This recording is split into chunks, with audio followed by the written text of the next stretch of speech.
All right, everybody. Good afternoon, good evening, wherever you are in the world watching this.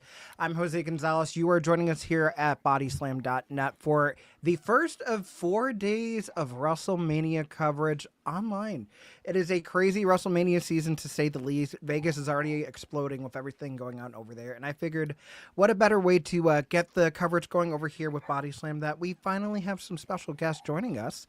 I'm going to start with the person to I guess the right side of me on the screen. You might have heard his voice with Firestar Pro Wrestling. You might have seen some music videos he's made with people like Trish Stratus and Mickey James. I mean, the list goes on and on. You might have known him from his days at divadirt.com. The one and only Chris Riddle. I think you forgot. No, never mind. Oh yeah, he's undefeated in in-ring competition. Yes, debuted in undefeated 1/2. 2-0, but it's not on Cage Match. So did it actually happen? Which I honestly think at this point it's a better rib that it's not on Cage Match than if somebody put it on Cage Match. I mean, stranger things have happened. Also joining us, strange things like me having a match. Sorry. Yeah, I mean, joining us from across the pond, you might have seen her on social media covering for AEW All In on behalf of Fightful.com when she's not watching wrestling and going back to her fan site days. You might catch her covering all things Strictly Come Dancing over in the UK. Also, reality television buff in her own right. The one and only Shirley. Shirley, Hi, how everyone. are you? I'm all good. This is my first, I'll say it's my first podcast thing in a long time for wrestling, so I'm super excited. And everyone here I love, so it's really gonna be a great time. And I'm excited. We have a good crew together. And then last but certainly not least, you see her as the host of Ask Her to Ask right here on bodyslam.net. When she's not here, you can also find her at our local establishment. She's one half of the Taking Over show every Tuesday night covering NXT. The one and only, the natural Astrid Pizarro. Astrid, how are you? Good. How are you? Ready to start this WrestleMania weekend? It is crazy to think that this time last year, 3 out of the 4 of us were together walking around one of the markets. And literally together. Grabbing lunch, taking pictures. Which was the highlight of that trip, by the way. I mean, I had a proper panic attack in Reading Terminal Market because you guys were eating donuts and I thought they were the greasiest things ever. And there's still a photo of that if I would have thought there is a photo of this. And I feel like I went to America, and usually when you go to America, you gain weight, but I ended up losing a lot of weight on that trip because I didn't eat much. Well, honestly, this is a controversial yet brave statement. Coming from a city that's known for its food, I wasn't too impressed with Philly food. Reading Terminal Market is the best place to get food. No, I agree that Reading Terminal Market was the highlight cuisine-wise of that whole trip, but it felt like I wasn't missing anything. Everything else that I ended up getting ended up being chains and stuff. There wasn't really anything local that stuck out to me. But aside from that, y'all, it is officially WrestleMania weekend, which is crazy to think that a year in wrestling has gone by so quickly. Even though it feels like it's been dragging the last couple weeks. A year in wrestling is like dog years. It's really 7 years for every one wrestling year. That's what I always say. You know. But of course, I'm so excited to be getting into all things WrestleMania predictions. We have a 2-night affair, as we usually do around these parts. I mean, we did find out exactly what is going to be opening the show this Saturday, so let's get right into it. You have your men's Royal Rumble winner, Jey Uso. Main event, Jey Uso finally challenging Gunther for the World Heavyweight Championship. And a match that at first not that many people were interested in. I've definitely seen the comments online saying, it feels like the wrong person won the Royal Rumble. It also feels like they haven't really done anything to build up to this point. It feels like coming out of that European tour and really seeing the last few weeks on Raw, they have really built up a lot of steam with this one. Astrid, I'll start it with you. What are you thinking about the World Heavyweight title match we have to kick off Saturday? I did feel the same way like that too. I feel like it was starting off a little bit I'm not really looking forward to this. It's also the first year that none of the Rumble winners are main eventing WrestleMania too, which is something that makes it, I don't want to say makes it less important, but it kind of makes you feel that way at first. And with the build up, it wasn't helping either. But the last couple of weeks, like you said, it has been helping a little bit more. So excited for the opening on this though. I'm torn about it just because I know, I feel like I have a feeling that Jay's going to win it just because of the promotional purposes, the way they have been promoting him in Vegas with the product placement, as we have seen in the WWE World coming up from today. But at the same time, I wonder if Jimmy will be a factor and cost his brother the championship. But I'm going to stick with a good story to start the show. So I'm going to stick with Jey Uso winning that championship. And hopefully we get the biggest yeet that we had in WrestleMania. Yeah, I mean, we will see. Shirley, I'm going to toss it to you. So, like, I was really confused about Jey Uso winning anyway, because the week before on Saturday night's main event, he had faced Gunther for the World Heavyweight Championship. So I'm with everyone when I say it was like a really confusing decision. I would say that it has picked up steam, and I feel like because it's going to be opening the show, I feel like we are just going to have like a massive yeetathon, and Jey Uso will end up winning. I kind of want it to be like Sheamus and Daniel Bryan back in 2012, where it's just a really quick affair, and then it's done. And then Jay can go off to WrestleMania After Dark, and they can have like this massive party to celebrate Jey Uso winning the world title. You know, I didn't even think about the fact that they could just go home right from the bell. Like, it feels like everything that they've been doing with this has been like so intense that I just don't see, especially a Gunther match, just finishing so suddenly, especially if he's not the victor. So that is a take that I would have never thought of. So very interesting. Mr. Chris Riddle. Well, I didn't have a problem with Jay winning the Rumble, but as Shirley said, I just wish he had lost at Saturday night's main event. Like a week before that, literally a week before. It was literally a week before, Yeah. Yes. So, or at least did that a while back in the fall or something. I think it's very interesting how WWE positions the World Heavyweight Championship, because they are not even considering it anywhere near a main event at WrestleMania, where it's to me, I'm always under the idea that the next most important match besides the main event is the opener. But still, even in the build up until the last couple of weeks, I like the 28 seconds idea that Shirley had, because I really think the whole thing is in the entrance, and it's in the big yeet moment in the stadium. And I think that's the whole reason they're doing this. I don't know if I would do the 28-second idea with Gunther for that exact reason. He's held that belt. I think you can still get the big yeet moment and have Gunther walk out with the victory. See, this is where this is surprisingly the match I'm the most torn about as far as like which way it can go. Because I could see both sides happening and still I would be satisfied. I feel like the problem that they've run into, especially because we've seen it with Cody this last year, there's so much that goes into the chase that once they have the championship, where do they go from there? Unless you're building up other people around them to elevate not only the championship, but the champion themselves, that's going to be very tricky. I feel like when we get into how this is going to play out, I can see either Jay winning with a roll-up. I don't think we're going to have like such a decisive finish like we did with Sami Zayn last year for the Intercontinental Championship. Ironically, it's not even on the card, which is crazy to say out loud. But there's a lot of names that are WTFs about. I mean, we can get into that later as well. But I mean, I feel like if they're going to double down and strike while the iron's hot, I do think Jey Uso is going to win. It would probably be, I'm going to guess, with a small package, like after like Gunther has just like thrown everything at him. He's kicking out of everything.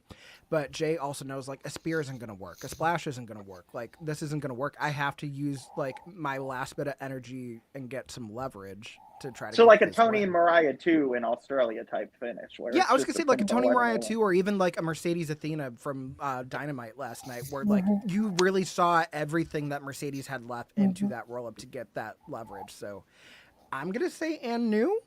It might not be the way that some people would traditionally want a world championship match to go, but I mean, it is what it is. We got Luis in chat saying Team Yeet. Absolutely. I mean, we do also have some other championship action to come on night one. For the World Tag Team Championships, we have the New Day finally getting their championship opportunity against the War Raiders. I say finally, even though they just had a match on Raw where the War Raiders got disqualified after bringing in that steel chair. And then we saw New Day completely flip it on them and attack them instead. I am very curious to see what's going on with the New Day here, because it looked like they were trying to go for something to take out Ivar's or Eric's neck with the steel chair, planting the seeds that we might have seen from like December, November time around the 10-year anniversary where a certain member of the New Day was ousted.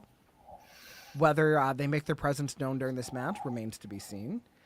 I feel like with this one, I feel like it would be very interesting to see a heel New Day win the championship in this iteration, just because we haven't had it in so long. And even before, when they were heels, they weren't necessarily the most serious, like, ruthless heels. This is a side of the New Day which is just like, no, we're coming for blood. We're coming to prove why we're the greatest tag team to ever step foot in this company. And we're going to take the names and show why tag team wrestling should be on WrestleMania. On both nights. I'm surprised that we have one match on SmackDown, considering it seems like their title is the hotter one going into this WrestleMania season, but I digress. We're going to go over to Chris Riddle on your thoughts on the World Tag Titles. Well, the Big E factor in this being on the main WrestleMania card, and not saying that the tag team title shouldn't be, but when you look at some of the names that are left off of this card this year and the fact that they're on, almost leads me to believe that there is going to be some sort of moment or confrontation, or I don't know what exactly it is. I don't know what physically it can be. That's none of my business. But I definitely would like to see the New Day. I will be honest with you. The War Raiders are one of those teams that they're very good competitors, but why should I care about them outside of that? What reason have you given me to be excited to watch them compete? And definitely the New Day in their hero persona and where they go with that, and the possible situation with Big E is a much more entertaining scenario to me. And I think the other problem is with World Tag Titles, especially, we saw in Judgment Day hold them hostage for over half a year with as many defenses you can count on one hand. So immediately getting the titles off of them is like, oh yeah, we could celebrate. We could do stuff with the tag division again. Surely big. Alpha Academy hasn't done anything. We haven't seen American Made go after them aside from the Raw after Elimination Chamber, which is probably match, the most logical people to put them on right now. Yeah, I mean, LWO not involved with it too, so it's kind of interesting that we have like so many things going on with stables on Raw that are outside of the tag division where it seems like it needs the most life. So that's really been interesting to me. Shirley, what say you about the World Tag Titles? It shouldn't be on the Mania card. I'm just going to say it up front. Like, I feel like the Raw tag team division has been so subpar, especially when you compare it to the complexity of the SmackDown tag team division and the way in which they built up 5 tag teams at once. And it felt like it was all going to come to head at WrestleMania in like some sort of ladder match, like last year's WrestleMania. And the fact that they have been like almost binned off for this moment, it makes me feel like, why? Like, what's the point? So it must be a big moment with Big E is the only reason why this could be on the card. But I am a little bit salty at the SmackDown tag team division, which has been absolutely smashing it for the past 6 months with their big story, has been left to the wayside. So for me, I'm a bit like, okay, who wins? This could be a Raw match. This should be just a Raw after Mania match to me. Like, I'm fairly certain New Day probably will win, but I don't particularly care about this match because I feel like the SmackDown tag team division deserved to be on the Mania card. And the funny thing is, a ladder match would fit the teams more this year than the stipulation did last year. Exactly. Yeah, I mean, Astrid, what are your thoughts on this one? Yeah, I definitely echo the same sentiment too, just because I feel like the War Raiders are people that I don't necessarily care about in this instance. I feel like you said the New Day will be one that will be interesting if they do win the titles of like moving forward of how they could take the division from here.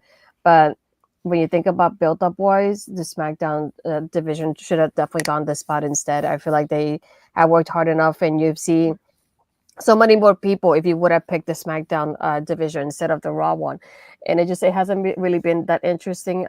Unfortunately, it's like not only that, but I think about we also have a 2-hour pre-show, and it was like I know I wouldn't have wanted it on the pre-show. It's 3 both nights with no matches on it, which is what really gets me confused. That's what I don't understand either. It's like, how do you have at least 2 hours of a pre-show and no matches whatsoever? I know I wouldn't have liked it to be on the pre-show, but at least they were on the card somehow. And I feel like that's the important part about having them be a part of the show in itself. And I feel between the 2 women's mid-card championships and the SmackDown tag team division, you could have definitely filled up the pre-show there. And I feel like that could have been worth it in the end for us, because I don't watch a pre-show unless there's a match announced for it. Otherwise, there's no reason for me to tune in, to be honest. And that would have been great. To me, I don't understand how you have so many names and not do something, at least for this show on the countdown. To me, I'd rather there be a WrestleMania Women's Battle Royal on the kickoff than there not be one at all, and there be 20 female names not on the card. I don't know. It is sad the last couple of years that we are sitting here doing predictions and we have the realization, well, we would have to either pick the SmackDown or Raw tag team divisions to have on the show. They're not going to give us both. I don't see any reason with a 2-night WrestleMania that every championship in the company besides the Speed Championship shouldn't be on the line. Main roster. Yeah, and then like not even just going off of that, Chris, but I think it's also the fact that you've put so much stock on the SmackDown tag division with the signing of the Motor City Machine Guns, with this reinvigoration of DIY, that is finally working. Of the Street Profits, with Pretty Deadly getting a buzz and working with them too. You also have the new Bloodline that's nowhere on the card other than a singles match. Which is kind of crazy to think that Solo Sikoa, who was supposed to be like the biggest heel in the company when Roman was on hiatus, nowhere on the card. You don't see him or Tama Tonga, which you main just have them in tag team action and on SummerSlam and Survivor Series. Yeah, I mean, you have Angel and Berto that's been getting like their second win with everything going on because you have the Lucha Brothers signed on opposite brands, which is interesting. A decision. Also, hello to everybody in the chat. I've been trying to share things as they come in. I mean, Logan's hitting the nail on the head with the tag titles needing to be on the Mania card. Chelsea should definitely be on the Mania card, which we will probably end up talking about when we get to the women's tag titles. See, we got Gustavo. Gunther beat Uso on Saturday night's main event already. Title match is flat. I feel like, going into the Royal Rumble, I don't think anybody thought anybody other than CM Punk or John Cena was going to win. And then to see CM Punk eliminated the way that he was, and then John Cena not winning, and then having what we got afterwards with Elimination Chamber has been very eye-opening, to say the least. Like, I would say, definitely this. You could add in Legado del Fantasma as well if you wanted to make it a big one. You could a 6-pack ladder match, just like last year. Yeah. And the ladder match last year, no one was really giving it much credit because it felt like until they announced that like whoever grabs one belt will be that brand's champion, that's where it got interesting. And the match ended up delivering. But I mean, we also have other stuff to move forward to. Something else that has been very controversial about it being on the card, which rightfully so. You have Rey Mysterio facing El Grande Americano, which this whole storyline has not been my cup of tea. I feel like it's embarrassing for Chad Gable to not have anything going on with the Intercontinental Championship, especially after this last year, like doubling down on him being like a really big heel, with him having American Made going after everything as well. I mean, it feels like this was a way to get Rey on the card and a way to get Gable on the card, but everything has just been like just not planning out the way that I would have put either one of them on the card. Shirley, I'll start with you on this one. What are you thinking as far as that singles match goes? It's an embarrassment. I have no words other than this is an embarrassment. And again, it's going back to look at who's not on the card for this match.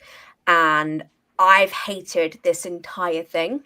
And I'm just like, nah. I'm like, okay, Rey will probably win for the pop because he's near California, near his hometown. But this is just insulting to be on a WrestleMania card, in my opinion, in 2025, where we've got the caliber of talent that we've got, and we have this gimmick match. Almost like we've got Chad Gable, who's literally throwing back to his Shorty G days with the embarrassing gimmicks. And then we've got Rey Mysterio, one of the greatest of all time, like having to contend with this. I think it's ridiculous, and I probably will sleep through the match because, you know, for the UK it's on at like 1:00 in the morning. I will take this as a nap. Like, that's kind of my feelings on it. I mean, it's also like not even a gimmick match for the sake of being a gimmick match. Like you could say that Johnny Knoxville versus Sami Zayn was back at WrestleMania 38, which ended up being phenomenal.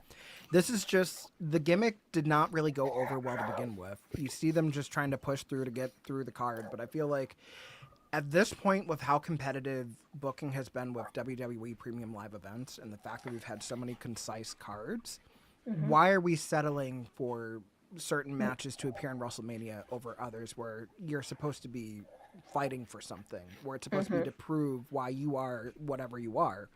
which also brings us back to championships not being in the card. But I feel like someone like a Rey Mysterio should be recognized on a WrestleMania, but it has to make sense. Like if we were going to have something going on with American Made versus LWO, that would have made a lot more sense. You could have the bigger tag match if you wanted to wait to send Zelina to SmackDown till after this match, so you have her and Ivy on the card as well. That would have made a lot more sense instead of having her go to SmackDown. Not really do anything with Chelsea yet, aside from like that one little blip on SmackDown where things happened and the count out happened. But they'll probably do a draft after Mania anyways, I bet you. Yeah. Everything is up in the air with that one. I would say give it a Ray, let him unmask El Grande Americano, bada bing, bada boom. Astrid, what are your thoughts on this one? Yeah, this was one of those that when it first started, I was thinking, I want to give it that moment to see what it really is.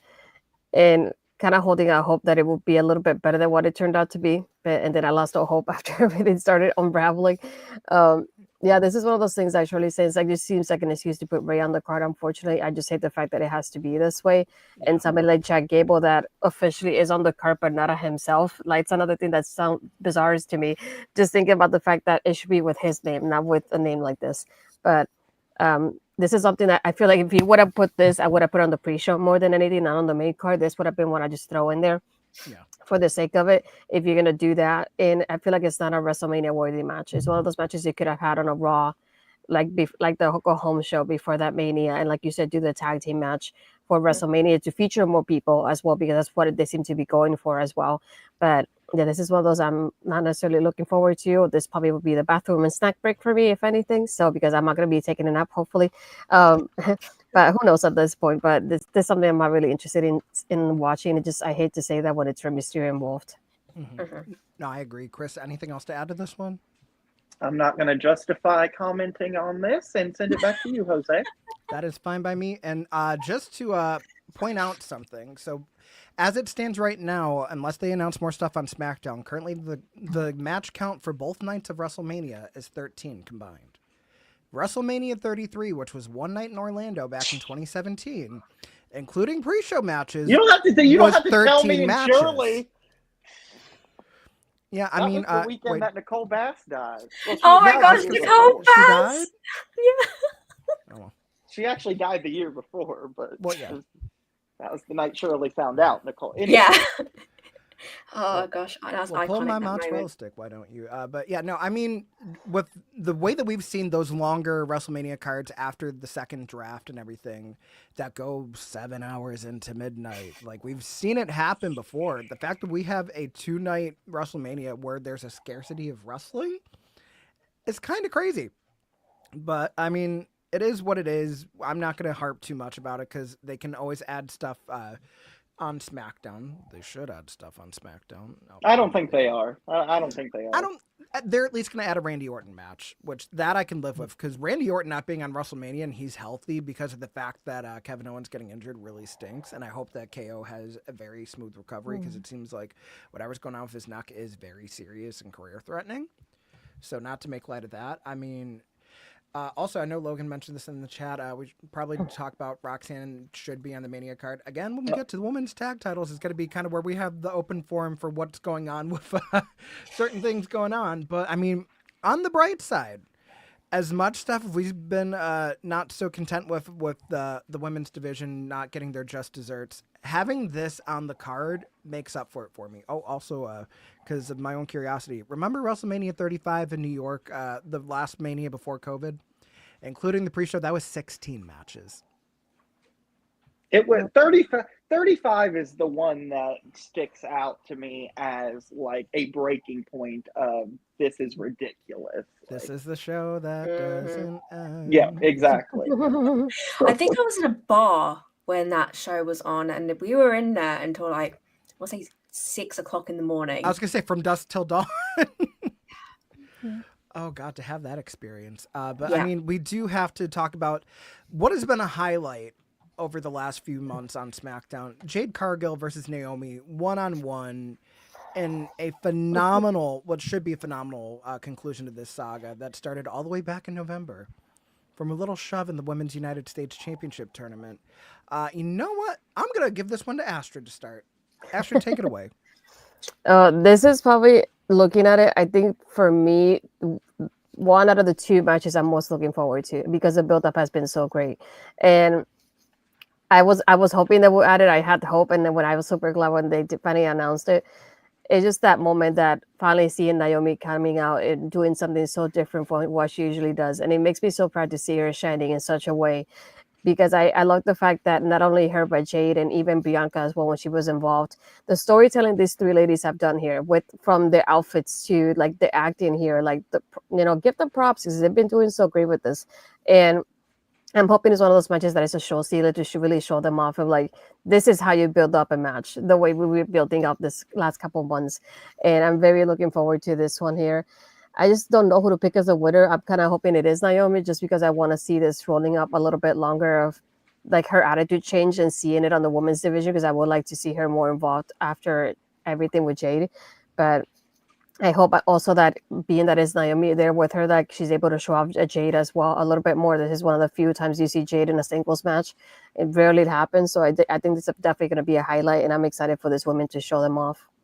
Yep, definitely. Chris Riddle, what say you? I believe I'm not mistaken. The first ever non-title one-on-one singles match. That's not a pillow fight or something in Yeah, that's not a WrestleMania pillow history. fight. That's not a cat Yeah, fight. yeah. That's not the Miller Lite cat fight girls. Yeah. So this is probably, as Astrid said, one of the two things I'm most excited for on the card. I feel like Naomi has to win. I feel like the whole thing's dead in the water if Naomi does not win. Naomi, the effort she's been putting in since returning last year, deserves and has earned that WrestleMania moment. And honestly, the more I think about it, I'm probably the most excited for this match on the card. Just because it's exactly what we should be getting from the women's division. They should be able to tell their stories on these big platforms without a championship necessarily. Yeah, no, I completely agree. And the best part is these storylines really should be supplementing the division in addition to those championship matches because, yeah, they might not have a championship that they're fighting for, but I mean, there's going to be stuff down the line. But to have a feud that gets this visceral, to see how someone that was like one of the most beloved baby faces of the last 15 years in WWE's women's division, going back to NXT season 3, going into when she left WWE to go to TNA and Shirley and I like were there. the woman for TNA for the like 6-7 month run to now flip the script entirely and give us something that we haven't seen from Naomi in her entire career up to this point. Like we got to see Slayomi and everything when she first turned heel back in 2015, but this is a whole nother level of character development that you could only get from being wronged so many times and having to build yourself back up for a chance at something to not even get it. She's coming for everything that's been owed to her, and I can't wait for this one. Guys, something just hit me. That was almost a decade ago. Well, it is now. It was. This month, I think it's a decade right ago. at a decade. Yeah. Decade ago. Forget Mania's later this year. Yeah, that was a decade ago. Yeah. Yeah, and it happened in the UK, and so are these predictions. Out to Shirley. Your thoughts? Okay, so I see Logan in the comments. I know him from Strictly content, so I'm going to be like, hey, Logan, chaotic theory time. Right, Naomi's winning this match, and there is a particular reason why I think this is going to happen. Now, threaded throughout this entire feud with Jade and Naomi has been Bianca Belair. Bianca has consistently mentioned Jade and Naomi despite being on a feud with Raw at the moment, and we need to figure out a way to get Bianca back into the SmackDown thread while she's currently on Raw. So I think Bianca is going to have a role that will result in Naomi winning against Jade. Are these on separate nights? Yes, they are. So okay. They are on separate nights. So I think we're going to continue this story across both nights, and it's going to be something really big going into night 2, and we're going to have a thread of consistency. I think Bianca's going to come out during Jade and Naomi's match and inadvertently cost Jade the match, thus giving Naomi the win. Then night 2 will go into when we talk about the Women's World Championship match. But I do see Naomi winning, and I do feel like Bianca is going to have a role to play to get her back over to SmackDown. Yeah, no, I feel like that is a huge way to not only get something behind Bianca, because it feels like the crowd doesn't know what they want to do with Bianca at the moment, especially with her being kind of thrust into everything going on and how they played out the women's world title scene. So having an extra layer of, okay, how am I going to get them to stop trying to kill each other. Unless we find out that maybe she had a hand in the operations. I Or don't maybe think not we're a going to hand, find but it a out brain. yet. I don't think that's going to be a yet situation. I think this If only week there was an all women's pay-per-view in July, that would be good to conclude this whole story at. Yeah, I mean, I don't think NWA is running Empowered anytime soon. So.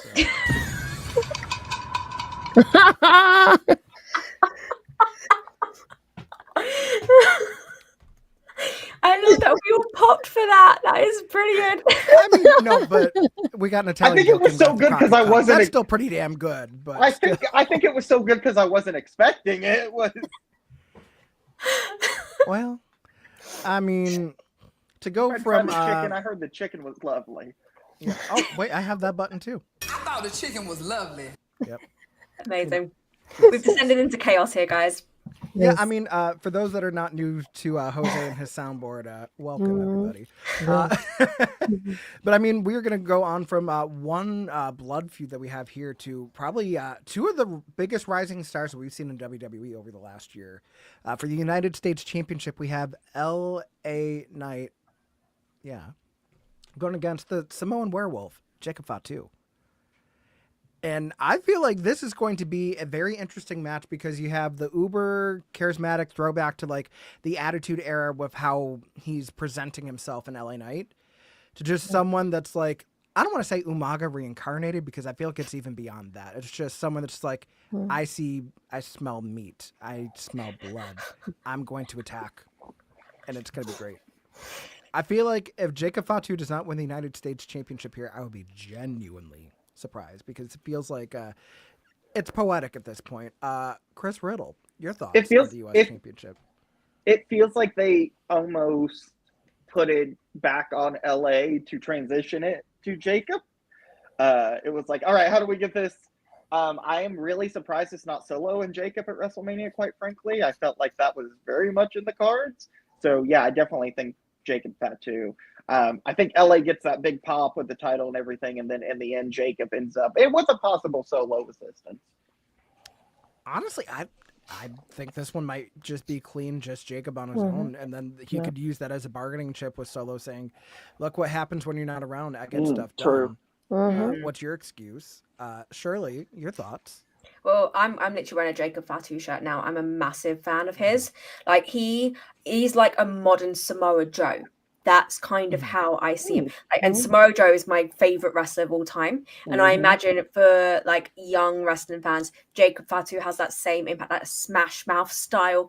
I'm just gonna beat the absolute shit out of you, and like I don't care. And he's gonna win on Sunday, Saturday. It's going to happen. I'm not even going to say, I'm not even going to entertain the thought that LA Knight will win. He's not. It's Jacob Fatu. He's winning. Done. Yeah. Astrid? I mean, I go back to, this is something that had been mentioned since he got signed. And just like whenever he's by himself, he's going to outshine Solo Sikoa. And we can kind of see that happening here because Solo's not even on the card, but Jacob is. But yeah, there's no way he doesn't come out champion out of this. I think it'll be interesting to see him as a solo star, the way he shines by himself. I feel like even with everything with the bloodline, he's one of the people that really stood out from the beginning since he began here. And you probably see it reflected in this match as well. So it wouldn't be a surprise that he wins this. I think he can definitely do it by himself as well. I think it'll be I would do it sort of like a quick match. Not that it ends in a couple seconds, but definitely a short match just to see, show off the big monster that he is. And I was like, we have some meaty men coming up as well. We probably have Jeff Cobb on the way too. So why not make, the meaty men slapping meat kind of thing with Jeff involved in here too. I see it happening. I would have loved to see that. Yeah. Yes, I feel like the way that they do it, because I know you mentioned you wanted to be quick, maybe like, yes, it's still technically a squash, but it had a little bit of time. Do you remember WrestleMania 34 where they had the Shield versus the New Age Outlaws? 30. Oh, no, not 30. 34, That was 30. Yeah, I was there for that. That was like 5 minutes. Yeah, just like 5 minutes of the Shield, just like get him again. I want like great. 5 moonsaults out of Jacob Fatu. I want him Samoan dropping him inside the ring, outside the ring, on the ramp, on the announce table. Like, I don't want LA Knight to be able to get back up on his own after this match. I'd have him get like and I one love BFT LA in Knight or something. No, but like I love everything they're doing with him, but I feel like if you want to solidify that Jacob is a threat, but you're not going to have him go after the world championship yet, you let him massacre LA Knight. But yeah. Pretty much. And just be like, again, do it again, and just like go absolutely insane. Stop, he's already dead. Basically, that's what I need from this match is just like, I know there's probably like loads of LA Knight fans out there. I want them stunned into silence like it's WrestleMania 30 and the Undertaker just lost his streak again. I want that level of like insanity from this match. Yeah. And then speaking of 5 moonsaults in a row, I mean, we'd be remiss to not talk about the other Royal Rumble winner. Also on night one, we have Charlotte Flair challenging Tiffany Stratton for the WWE Women's Championship in a match that has had one of the most interesting builds in WrestleMania history in recent memory. Let's see. Who wants to volunteer to take this one first? Shirley does. Shirley does. Yeah, the floor recognizes Shirley Shirls. Oh, thank you. Right. I have to. I'm going to say the controversial thing. I know you guys are talking about Jade and Naomi being the match you're most excited about. This is the match I am most excited about on this card. Why? Not because Charlotte Flair and Tiffany Stratton are talented superstars. Like, I've known Charlotte for such a long time. I love the woman. Hey, woman. Like, hey, woman. Tiffany Stratton, obviously, like a prodigy of the industry. I feel like we're going to see either like a technical classic a la WrestleMania 39 with Rhea Ripley and Charlotte, or this is going to be the most car crash match. It's going to be Charlotte versus Nia Jax in 2021. Yeah, it's going to go one of two ways. And I am so excited just to see which way it goes, because I think it's going to be fantastic either way. And I'm going to be the harbinger of chaos, and I'm going to say I want Charlotte Flair to win. I don't think that's a minority pick. And the words of the great RuPaul Charles, I can't wait to see how this turns out. Yeah, I'm like in my house, like we now quote the Charlotte Flair Tiffany Stratton promo because I would do. It has become a hyperfixation in our house, just how insane that was. And like we will just randomly blurt out quotes to each other like, you're a piece of shit, and like just randomly say in this, and like, Tiffy, I can't hear you, Tiffy. Like that is what goes on in our house now. That's why Kaiser's in my DMs. Good morning, honey. Is Kaiser in your DMs today? I'll talk about that after the show. But yeah, basically I'm so looking forward to this match because it's giving Jerry Springer. And I cannot wait. May he rest in peace, Jerry Springer. May he rest in peace. But yeah, I cannot wait.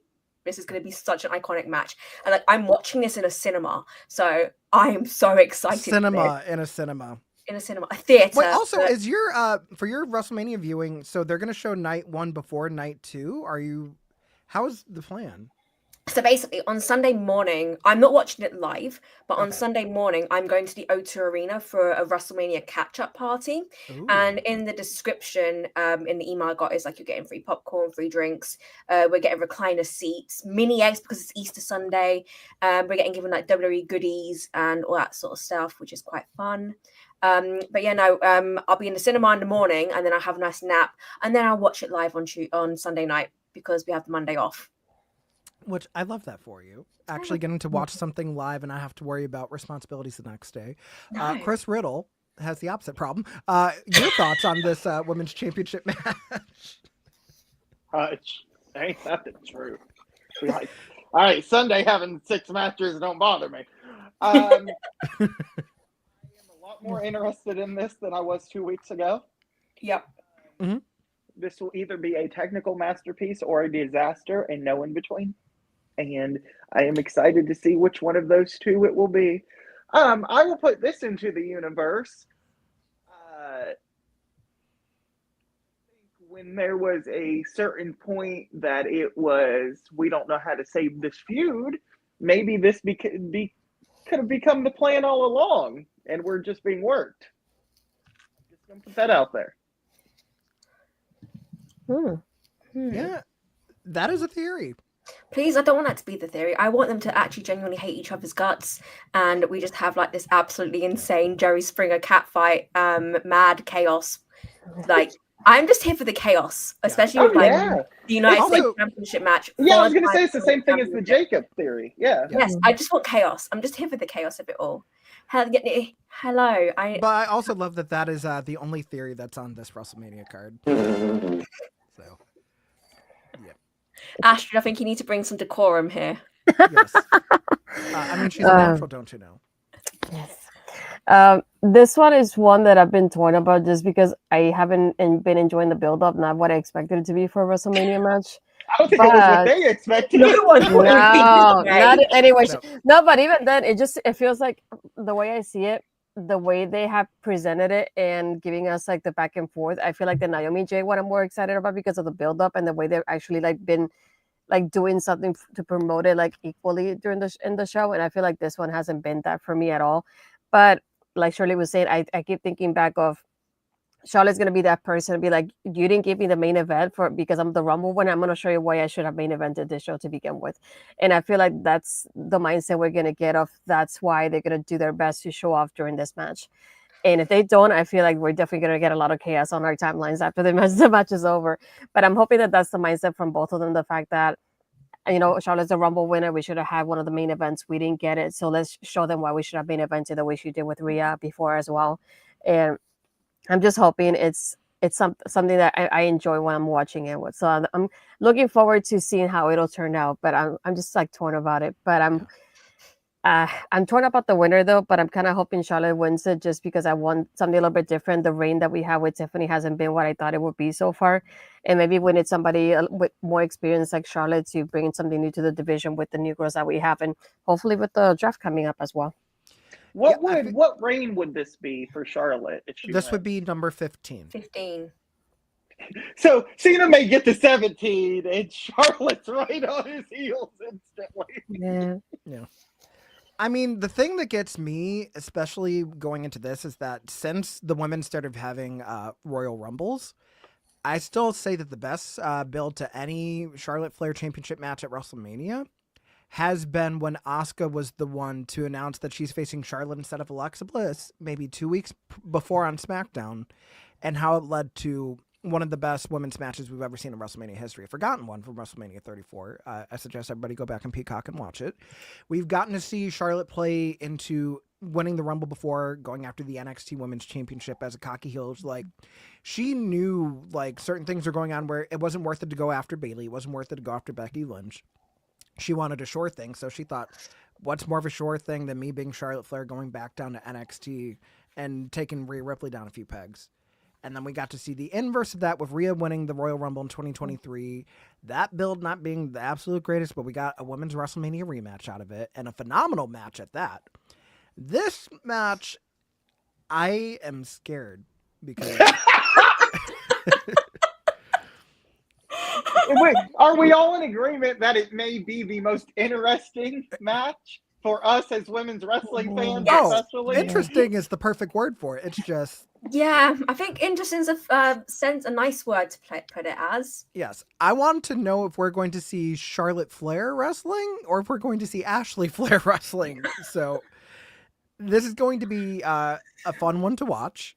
I feel like the problem with Tiffany's reign is that she kind of fell victim to the same thing the War Raiders said, where it's not about the reign, it's about how they win the title. Mm-hmm.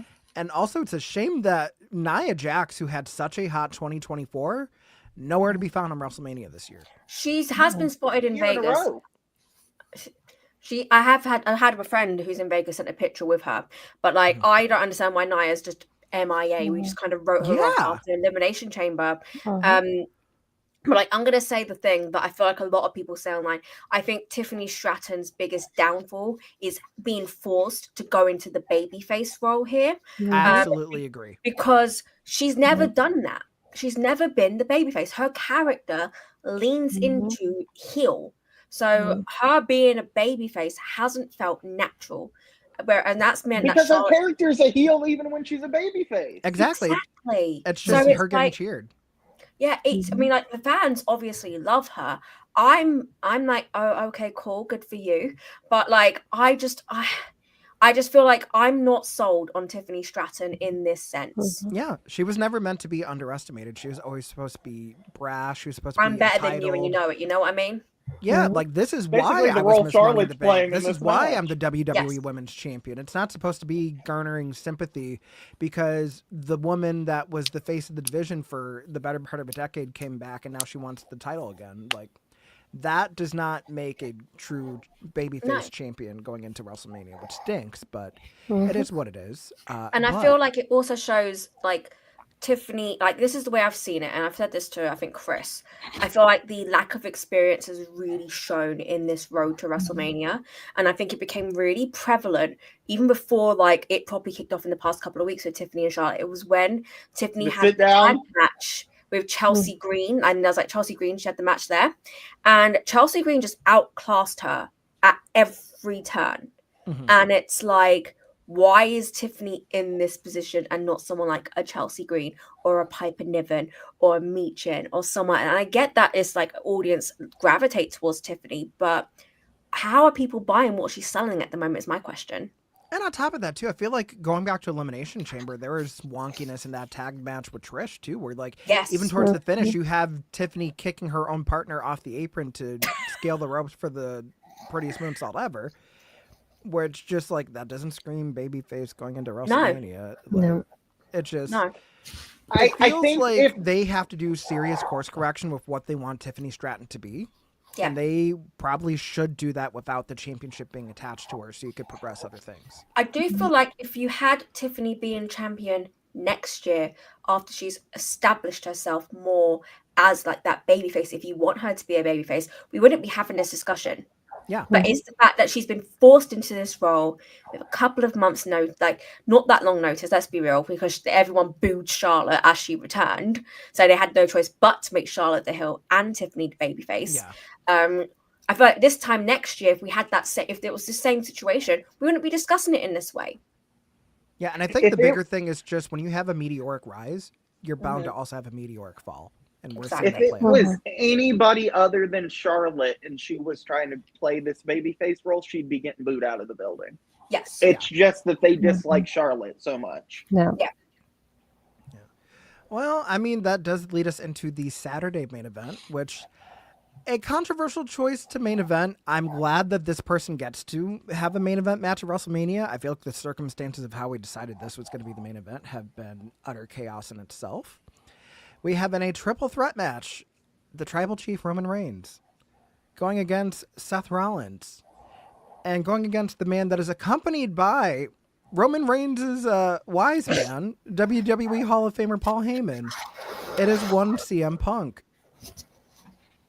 This match stemming from the Royal Rumble where everybody eliminated everybody. Then things kind of didn't really happen. Then they did happen again on like SmackDown and Raw.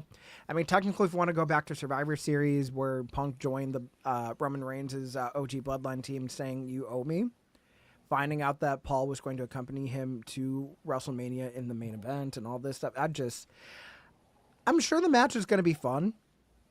I don't think that this would have been my first or second or even third choice to main event. Night one, to each their own, but hey, CM Punk gets to close the show out on WrestleMania that's been eluding him after missing last year's WrestleMania for injury. I hope that we have a good match. I'm going to throw out the chaotic pick. I think Seth Rollins is going to win. I think he's going to walk out with Paul Heyman. Yes. Yep. Agreed. Yes. It's not as chaotic as you thought. We were all thinking the same thing. Yes. Yeah, If anybody else wants to It's jump almost in like all on four this- of us are friends or something. I know, I know. right? Who would have thought? Who has thoughts to add to this? I mean, just whoever wants to speak, the floor is yours. I mean, I understand why it's main eventing. I think it's BS that the Women's Royal Rumble winner doesn't main event one of the nights or the Men's Royal Rumble winner in this year's case.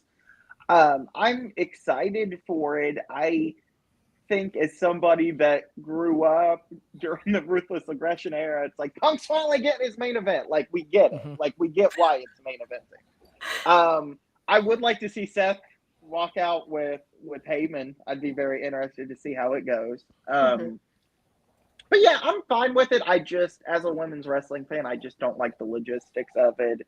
I'm very surprised that this is how it turned out. I don't think 6 months ago. I think maybe we were thinking Punk and Roman, and then we didn't know where Cena fit in, and I was not expecting Cena and Cody, and then this triple threat match. But I'm fine with it. I just, like you said, it would have been second or third choice down the main event. Yeah. I mean, it is what it is. I feel like it'll be a fun way to close the show. Is Roman going to have an entrance that lasts about 7 minutes long? Yes. I hope that Living Color's there to perform Cult Personality live again. I think they will be. Yes. Mm-hmm. And then a side prediction that is not on the actual StreamYard that we have here. Any predictions as to what the hell Seth Rollins is going to wear? Oh, that's my favorite prediction. I'm gonna go bell-bottom with jeans again. I hope he just please do an Elvis impersonation, but just like the biggest Elvis flamboyant thing you've ever seen in your life.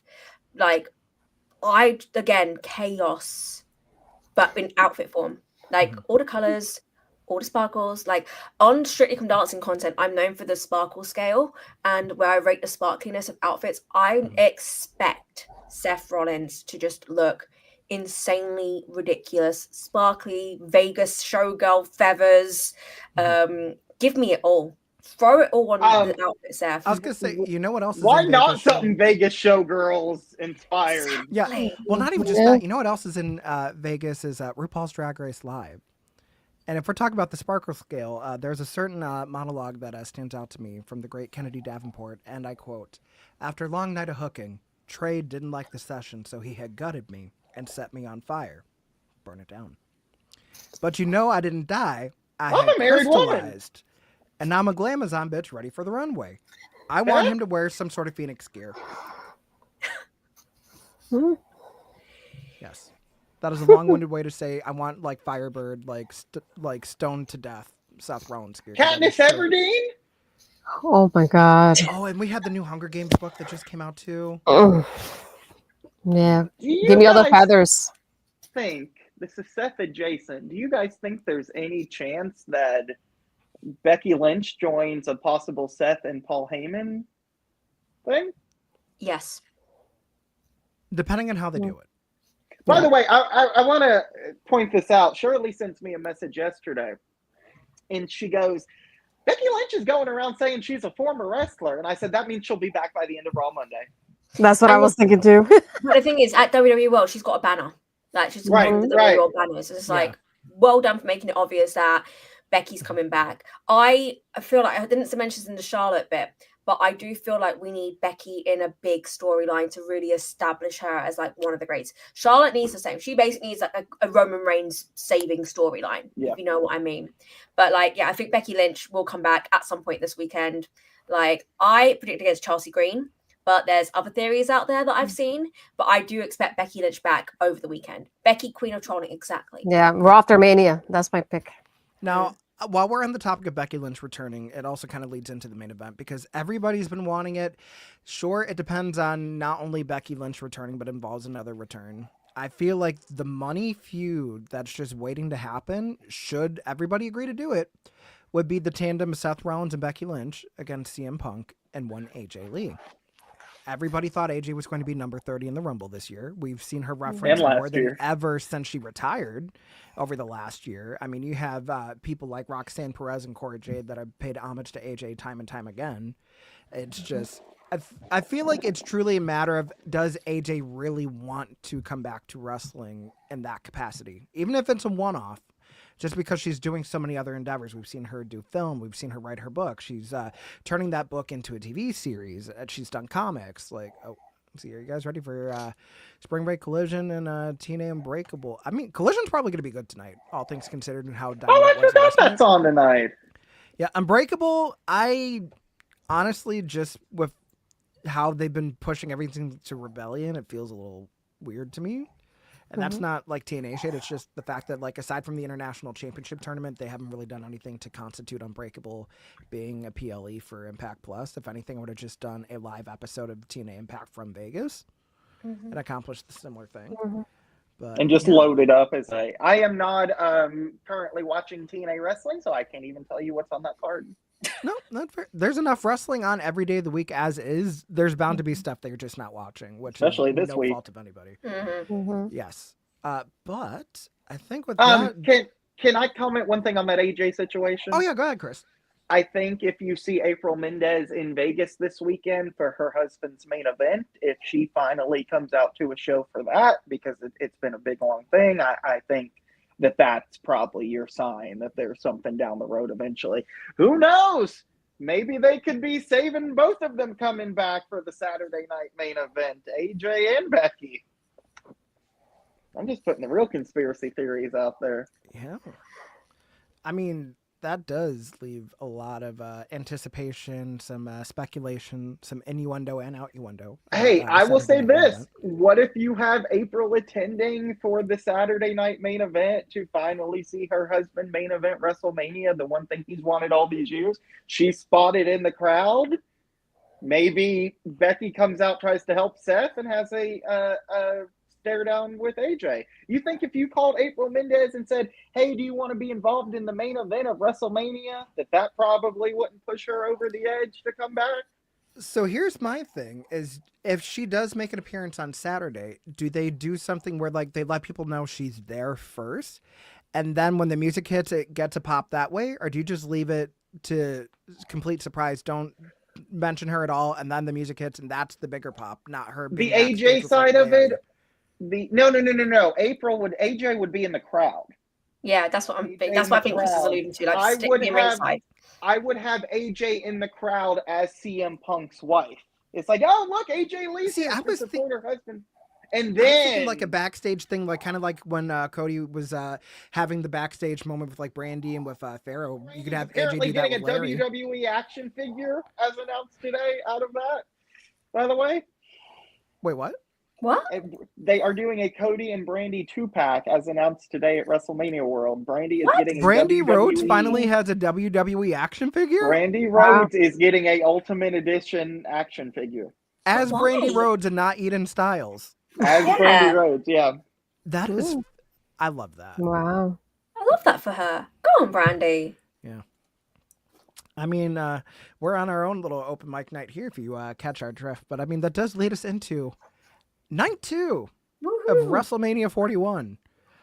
Let's get this one out of the way because I feel like it has the least implications to it. I just feel like this match is a match to get people on the card, which we've already discussed earlier. I'm sure it's going to be a fine match. AJ Styles versus Logan Paul. I feel like AJ deserves a WrestleMania match. I wish there was something else for him.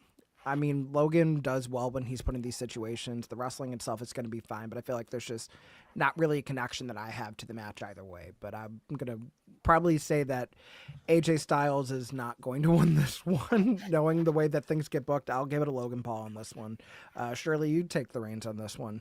I don't really have much to add because I'm not a fan of Logan Paul. Like, AJ Styles is one of my favorites for a long time, but I do feel like he for no lack of a better term, has like been WWE-ified in his approach. So I'm not as big of a fan as I used to be. Of when almost he was like the Shinsuke effect. Yes, the Shinsuke effect. So I know people will be excited for this match. I'm not. I imagine Logan Paul will win though, because AJ Styles seems to be the person that you go to if you want to have a good WrestleMania match. Like that's the reason why The Undertaker had AJ Styles in that match in 2020. Shane McMahon. Yeah. But in Shane McMahon, like AJ Styles is the guy that will put you over and make you look good at WrestleMania. And that's kind of what AJ's roles become at WrestleMania. So I expect the Logan Paul win. Yeah, I mean, aside from that one year where Shinsuke lost after winning the Royal Rumble and he remained WWE champion, which is also crazy to think that, yeah, that was a match that happened at a WrestleMania that either people forgot about or just didn't care for because it wasn't living up to the hype that it once did in New Japan. Astrid, anything else to add to this one? Yeah, I'm also not a fan of Logan Paul. I feel like AJ and Karrion would have been something I would have been more interested in rather than this. And it's unfortunate to see it happening, but I'm glad AJ's on the card. That's the only thing coming out about it. I'm just gonna be disappointed when he loses. But I want to say on the Karrion Kross front, I've suddenly become a really big fan of what he's doing. Oh, he got his Like, aura back. The second they I stopped think everything with the author's he's pain and been everything. Yeah, he has been brilliant recently. Like, I love the way in which he is like emulating the people he's wanting to get into the mind frame, but the hairstyle, the gear, and just getting in on those things. I think Karrion Kross is someone that we all need to be keeping an eye on because he's been brilliant recently. And even like in the match on Raw, where he put his hands behind his back and gave up the win so that AJ Styles could kind of find himself again. But like, I am finding myself really drawn to Karrion Kross. If you had told me that in 2020, when I'm like Team Keith Lee, I would be like, nah. But no, I really like him now. I think he's great. Yeah, it also shows that when you're willing to invest time into these superstars, you are going to get so much more out of them too. So, Oh, if 100%. anything, I'm more interested to see what's going to happen post WrestleMania now because Yes. you have a new wrestling year to build to. You got Backlash, you'll have Money in the Bank, so it feels like Cross is actually going to finally be a big player in the main roster, which I'm excited about. Chris, do you I'm have just hoping they anything? don't mess it up. Like, that's my one fear, is that I feel like Karrion Kross has worked really, really hard to get the fans back on his side. And I just don't want, like, it's not even as much him, because Kross is clearly got the workings of like a Bray Wyatt type creative in this sort of aspect. I just worry that WWE will fail him, and it will just be a massive shame, because I do feel like he has really worked hard to get into this position where people are interested in what he's doing. And like, we'll probably talk about the other match coming up where Karrion Kross has like a little bit of involvement. I'm really intrigued to see what Kross's role is going to be in WrestleMania. Yeah, I mean, Chris, anything to add to that? I respectfully decline to comment on any Logan Paul matches and send it back to you, my friend. All right, works for me. Up next, we have our other non-title match that we have on night 2 so far, a Sin City street fight between the two men to hold the World Heavyweight Championship at last year's WrestleMania. We have Drew McIntyre going one-on-one with Damian Priest. I mean, given the circumstances of this match, I'm going to toss it to my fellow Puerto Rican on the broadcast. Ashley Pizarro, take it away. Yes, I get Damian. I mean, sorry, Shirley. The jacket was great, but this is different. Shirley and I bond over him so Yes. often. I love that. No, this is one of those. I love the build up to this, just because I like, you think about how it started really last year to how it's been now. Even like when we had that break in between that they didn't interact with each other. So I'm looking forward to it. The fan in me wants Damian to win, but I have a feeling like it should be more Drew. But I'm just gonna stick with Damian winning just because I want him really to win this match. But yeah, I'm looking forward to it. I'm glad he's on the card, because I was kind of doubtful about his space right there for a moment. So I'm glad he has this match. Looking forward to it. I feel like they both, and not only that, because the match that we had last year between them was so short, obviously because it was cash in. It's nice to see this getting more build up and getting more time, which is what I'm looking forward to the most. So why not? This is gonna be chaos for me. This is the chaos match in my view. Yeah. As long as Drew doesn't hard way himself again and need a million stitches and staples, which you never know with these kind of matches these days. Chris Riddle, you're one for plunder. What are your I thoughts love a on this, good street fight, and I do yes. think this was a match that got a lot more interesting. I feel like these were two of the cornerstones of the last year, and kind of, I know there was some talk of like, oh God, I mean, they did all this over the last year, and they're just going to end up on this match on one of the nights of WrestleMania. I feel like a Sin City street fight really helps ump the ante when it comes to that. So I'm a lot more excited for it now. I think Drew really needs a big WrestleMania win. If you look at it, he's been in that amazing IC title match and had the World Heavyweight title last. Yeah, I was going to say, even with the cash in, do you not consider that like a great WrestleMania win just because he's still technically left losing? No, because that's not his moment.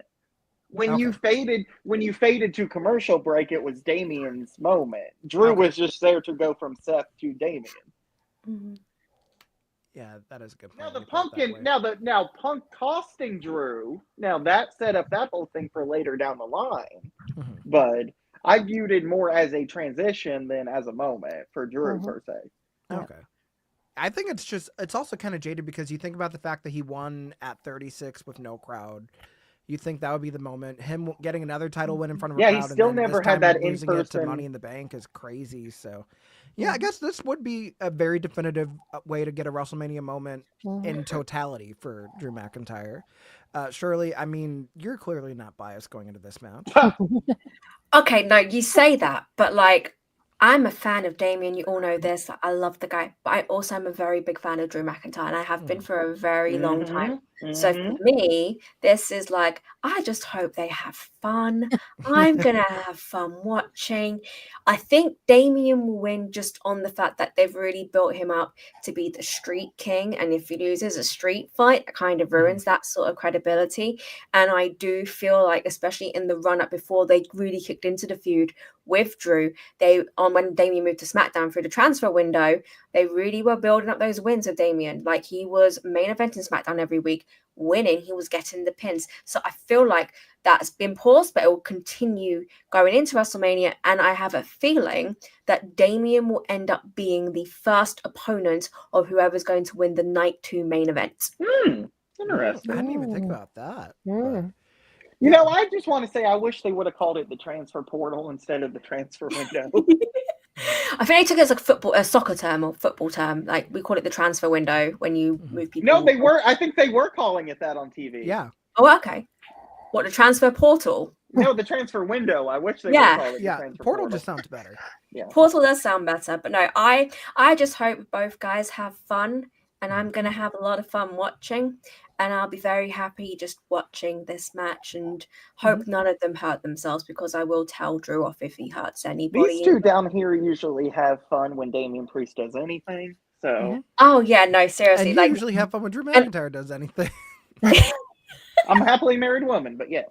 But like, I feel like gear-wise, we're gonna go back to gear. Damian Priest, I feel like we're gonna get some epic gear out of him, like we did last year. There's gonna be so much leather in this match.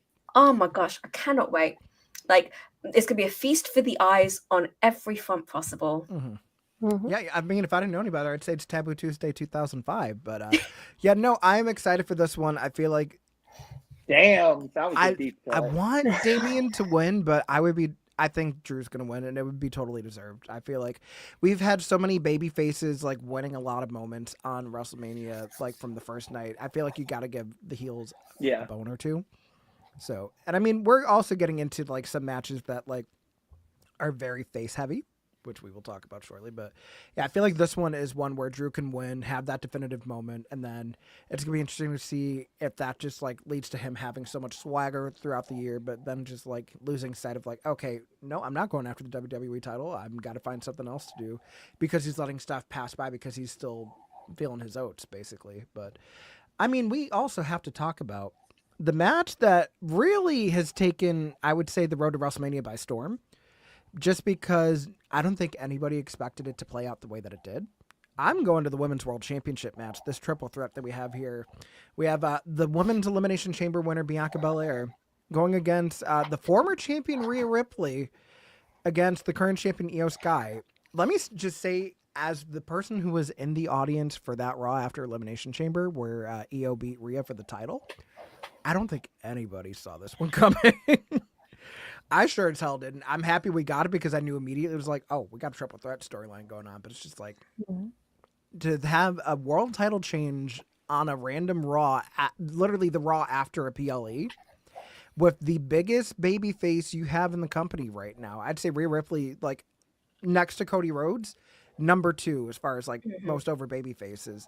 Having such a shock championship win, and then seeing the way that they built it to her doing everything in her power to try to get that championship back, and like either not being allowed contractually, or like her one chance with having Bianca as the special guest referee, she lost sight of it and got disqualified, and all this other stuff. It's just like, this has had so many different layers, and you've got to see it come out not only like on TV, but on social media as well too, because they're actually utilizing it for this feud, and you get to see all the different views that the fans have. Just like, it's been Rhea so long, we're ready for something fresh. We have Io now. And then you also have the other people in the camp of, we haven't had Bianca Belair in this kind of title situation for so long, and she thrives in it. Plus you add in the layers of, you have a rock, paper, scissors situation going on. Bianca beats Io. Io beats Rhea. And then if we go back to NXT, Rhea beats Bianca. So now you add that to the mix, and then also the fact that Bianca's undefeated on main roster WrestleMania appearances. Mm-hmm.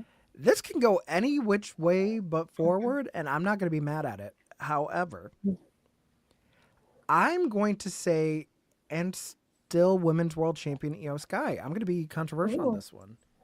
I'm going to toss this one over to Chris Riddle as the women's wrestling aficionado of many a year. In my opinion, this should be the night one main event. I feel like you've got the top three. I know they're not Rumble winners, but you've got the top three women in the company currently. I think maybe three of the most popular women in the company currently.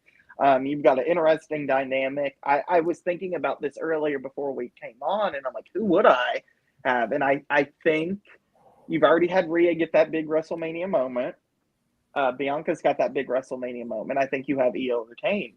And I think you go down a path where it's eventually revealed. You pivot Bianca back to the SmackDown Naomi Jade story, like we were talking about earlier. And you have her revealed as being in on it with Naomi. And eventually you have a big 3 triple threat at Evolution, maybe. Maybe you go a route of Bianca versus Rhea as a heel. Or Bianca as a heel versus Rhea at that event. My thing is, if Bianca Belair is starting to get booed, and you have, right or wrong, I don't agree with her getting booed, but if you have this opportunity here where the crowd is naturally turning on her, you have this storyline direction that you can go in, ready-made, for Bianca to end up being involved in it. Why not lean into it and go with it?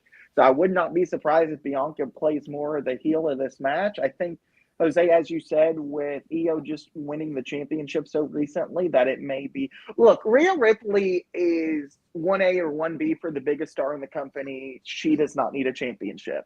Bianca Belair has this ongoing storyline where she is in one of the top angles in the company. I think the best bet here is Io Sky. Yeah, I feel like with this one, I feel like Io has. And I'm wearing a Bianca shirt. So. Yeah, no. Like, I say this quite literally just because of the fact that I just received an update from 40 minutes ago that I totally missed on Twitter. Thanks, Astrid. As of right now, Randy Orton will have an open challenge at WrestleMania. So now. Well, talk about this? We'll circle back to this. I want to finish the women's world title thoughts, but I mean, kind of going back to the original point, just like Io needs that definitive moment at WrestleMania. We got to see her come into back-to-back Manias now as the world champion, regardless of if it was the women's title or the women's world title. But I feel like we need to see some finality with Rhea's run as it stands. I feel like she, as Magic Impact said in the chat, I feel like her getting pinned in this match is probably the way to go because you're not lowering Bianca's stock. And then on top of that, we really need to see what happens when Rhea has nothing. Because we've gotten to see where, like, she had the title stripped from her. Yes, she was injured. She was not successful for so long getting it back because she kept getting sidetracked with other Judgment Day stuff. Then when she finally got the title back, it looked like we were going to have more of a competitive reign because we got to see her have that great match with Nia at Saturday night's main event. We got to see, like, okay, coming out of Rumble, we know that Charlotte went after Tiffany. Then you set up Elimination Chamber. That's great. Going from that Raw debut on Netflix where she won the title back to losing it the Raw after Elimination Chamber and then this chaotic spiral that she's been on, I feel like we need to let her hit rock bottom. And there's no better way than doing that than getting pinned clean in the ring 1, 2, 3 at WrestleMania. So we really get to see where we go from here. Shirley, your thoughts? See, I was getting ready to come into this saying like Rhea Ripley for the win because I'm thinking in my head Bianca's going to get like ousted out of the match based on what I said with night one with Bianca accidentally costing Jade the match against Naomi. I think Jade will come and deliberately cost Bianca the match and just they'll fight into the crowd, they'll get out of the way, etc., etc. Bianca will be out and it will just be Rhea and Io one-on-one. And I was sat here thinking, yeah, Rhea's going to get the moment where she finally beats Io Sky because she's never beaten Io Sky before definitively one-on-one. However, what you're saying is a lot more appealing to me now. And I think what makes this really interesting is we're going to have the draft coming up soon, I'm assuming. Move her to SmackDown. Let her really spiral out of control. And I think we need to give Rhea the storyline that Charlotte Flair desperately needs, which is a storyline per se that really defines Rhea's character. beyond Judgment Day, because since she's left Judgment Day, she's lost Damien, she's lost her crew, she's now lost her title. I would love to see what happens when she does have nothing, and I kind of want 2019 Rhea Ripley back in that sense, because that Rhea Ripley was beast.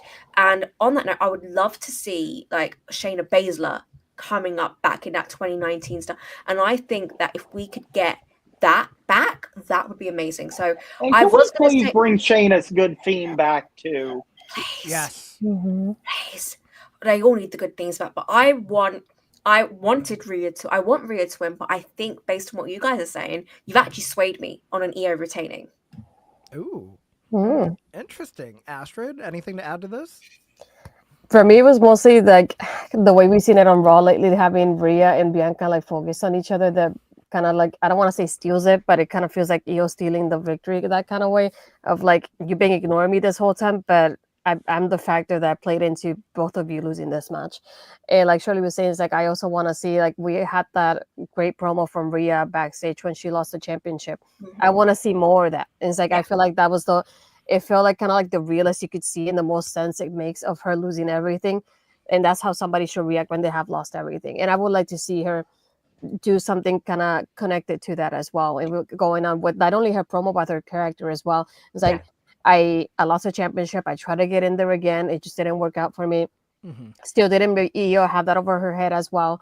And it had layers and layers of everything she's lost the last couple of months. And have her, I would say more than anything, in non-title feuds the next couple of months, just to like build her up again, because it's one thing that Rhea has been involved with the championship for so long at this point. I want her to kind of take a break from that scene right now, give that spot to somebody else, but have her in some feuds that still you pay attention to her during the shows, and it every week either way.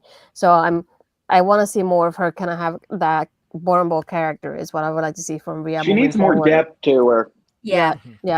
So I would definitely like to see that. It just her, like, if maybe her going through the division, like on her way up, something like that. But just to see her being more vulnerable, that like, because she lost everything at this point. But I think I'm more than anything hoping that Io does retain. I don't want Rhea with a championship again after she just lost it.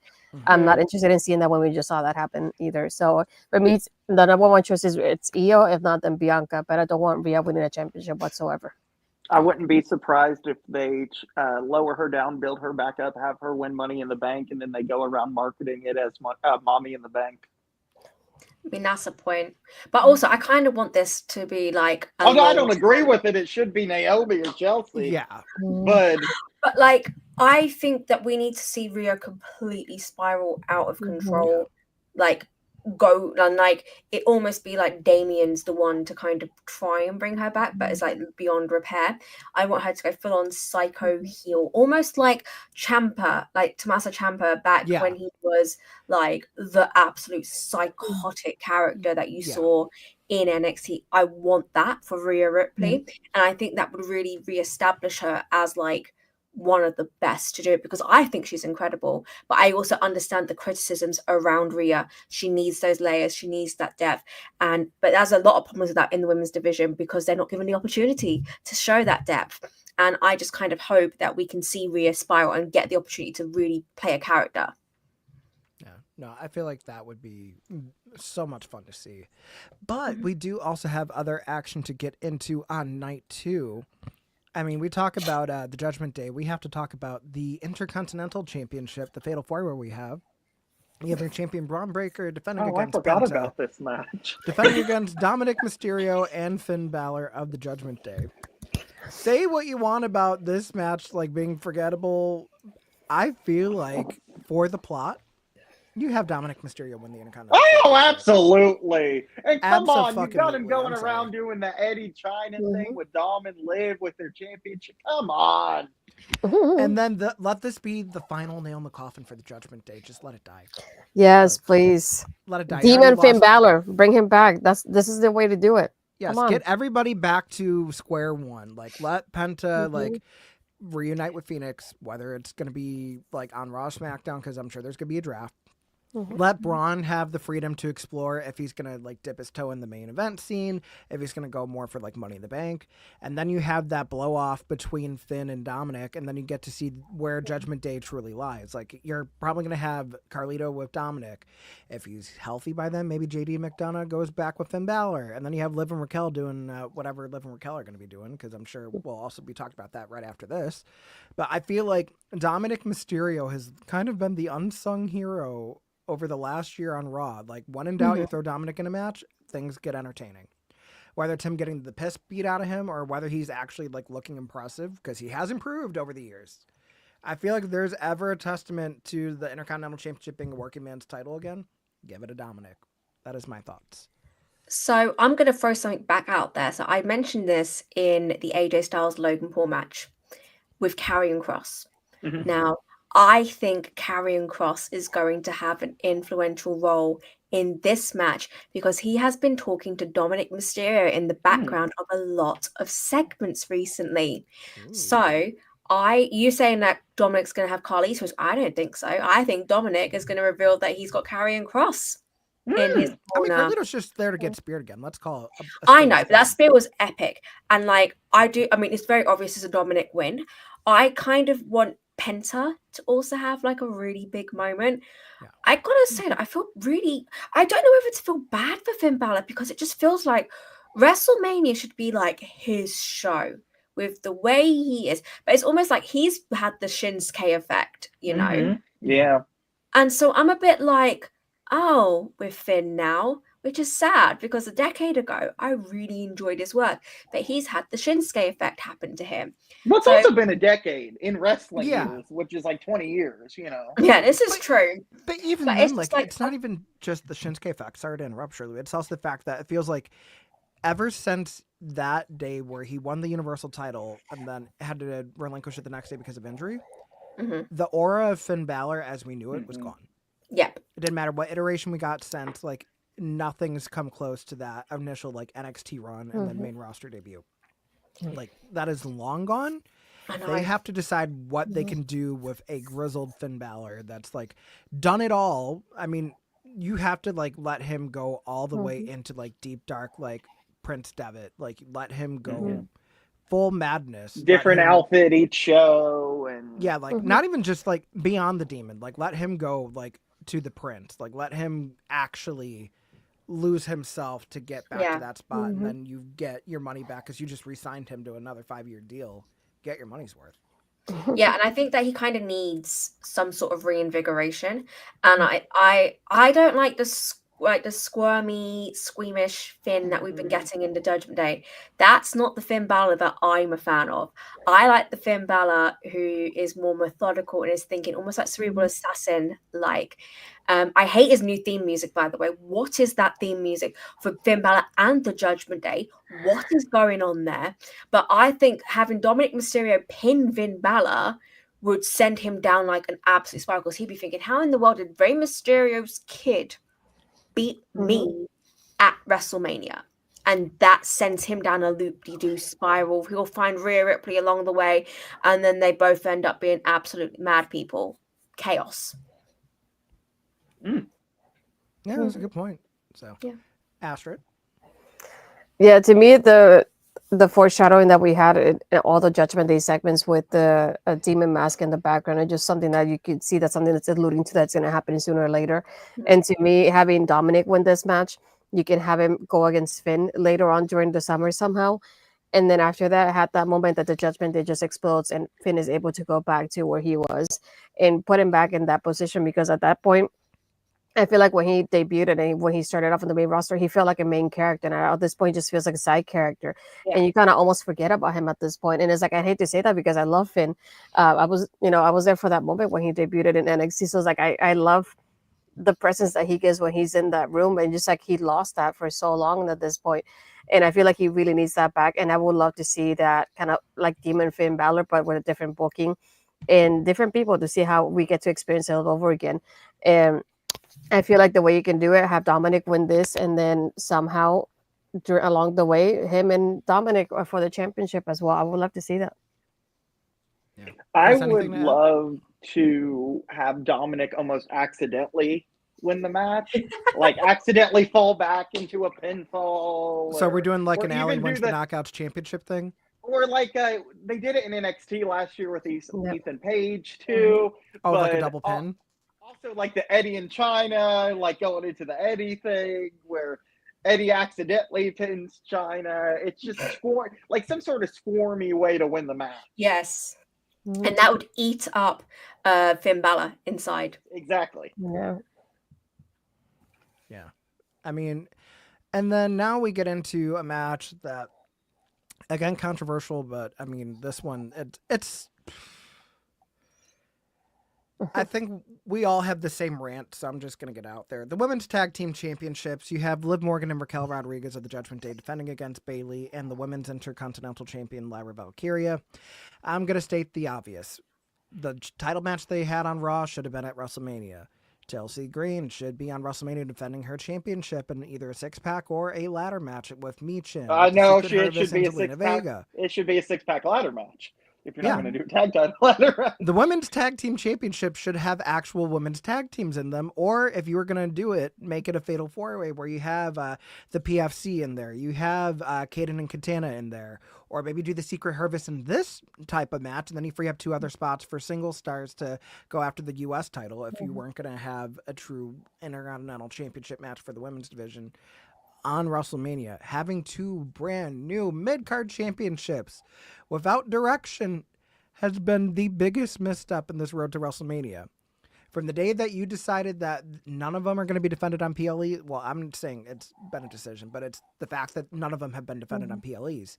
You had both champions enter the Royal Rumble and lose.